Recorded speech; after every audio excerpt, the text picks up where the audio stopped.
Կապակցվածությունն է Տրամպի ճանապարհը բարգավաճման եւ խաղաղության անցնելու է Հայաստանով դեպի Նախիջևան եւ դառնալու է Միջին Միջանցքի մի մաս։ Եվ Հայաստանը եւ Ադրբեջանը արդեն տեսնում են խաղաղության պրակտիկ օգուտները։ Այս հնարավորությունից օգտվելով ես կցանկանայի երախտիկս հայտնել Եվրահանձնաժողովին վերջինիս դիրքորոշման համար Հայաստան-Ադրբեջան խաղաղության գործընթացի նկատմամբ։ Ցավոք սրտի ոչ բոլոր եվրոպական կառույցներն են ցուցադրել նույն մոտեցումը։ Նրանցից մեկը Եվրոպական խորհրդարանն է եւ մյուսը Եվրախորհրդի խորհրդարանական վեհաժողովը։ Ադրբեջանը Եվրախորհրդի անդամ է 2001 թվականի հունվարից, իդեպ որպես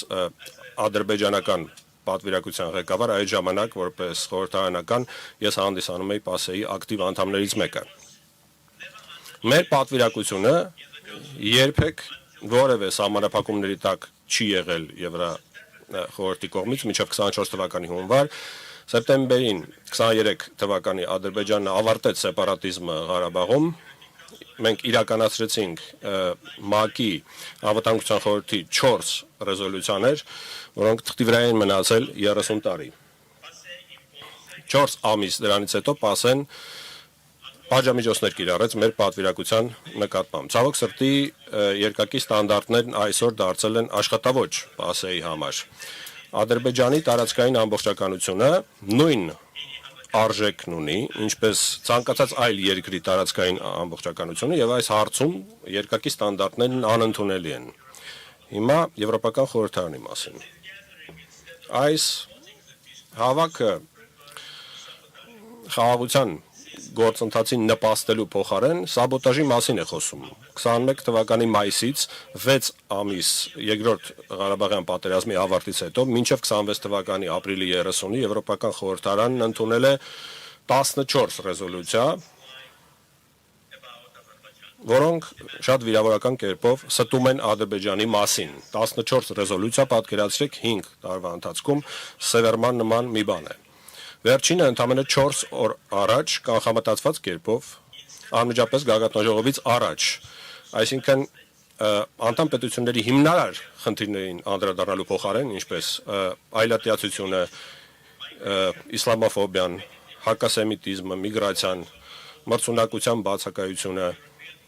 անտուն մարդկանց խնդիրները, Եվրոպական խորհրդարանը թիրախավորում է Ադրբեջանը, տարածելով զրպարտանք եւ սուտ։ Պատճառն այն է,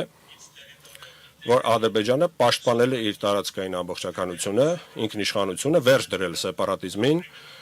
եւ պատերազմական հանցագործներին բերել արդարության։ Մայիսի 1-ին Ադրբեջանի խորհրդարանը պաշտոնապես որոշել է կասեցնել համագործակցությունը Եվրոպական խորհրդարանի հետ բոլոր ոլորտներում, կասեցնել մասնակցությունը ԵՄ Ադրբեջան խորհրդարանական փոխգործակցության կոմիտեի գործունեությունում եւ նախաձեռնել ընթացակարգ Եվրոնեստի խորհրդարանական վեհաժողովին անդամակցության մասնակցության դադարեցման։ Մենք խորհրդարանական գագաթնաժողովի ընթացքում մեր դիտանկյունները եւ մտահոգող հարցերը բացահայտ կերպով արտահայտել ենք, ես պարզապես որոշել էի գործընկերներիս իրազեկել այս ուղղությամբ տեղի ունեցողի մասին, որպեսզի ապատեղեկատվություն եւ մանիպուլյացիաներ չլինեն։ Ավարտելով, թույլ տվեք շնորհակալություն հայտնել եւ շնորհավորել վարչապետ Փաշինյանին Հայաստանում ԵԿՀ գագաթնաժողովի անցկացման կապակցությամբ եւ նշել, որ չնայած բոլոր այն մարդկանց ջանքերի, ովքեր փորձում են խաթարել այս գործընթացը, Ադրբեջանը միտված է խաղաղության օրակարգին եւ իմ հայ գործընկերոջ ելույթը շատ հստակ դա ընդգծեց։ Մաղթում եմ հաջողություն գագաթնաժողովին, շնորհակալություն։ Thank you. Շնորհակալություն, պարոն նախագահ։